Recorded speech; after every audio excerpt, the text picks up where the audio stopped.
Patuloy na kinikilig ang mga netizen sa mga latest photos ni Janine at Jericho na kumalat kamakailan sa social media.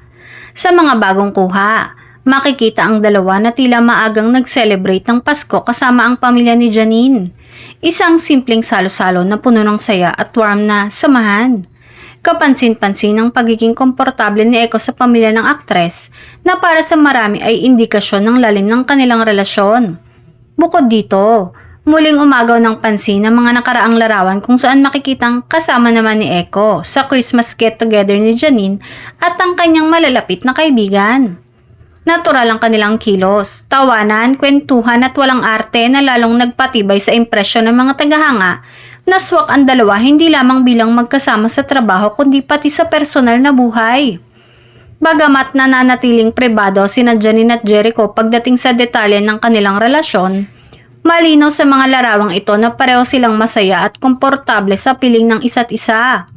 Sa papalapit na Pasko, tila mas pinipili ng dalawa ang tahimik at makabuluhang pagdiriwang kasama ang pamilya at mga kaibigan na lalong ikinatuwa ng kanilang supporters.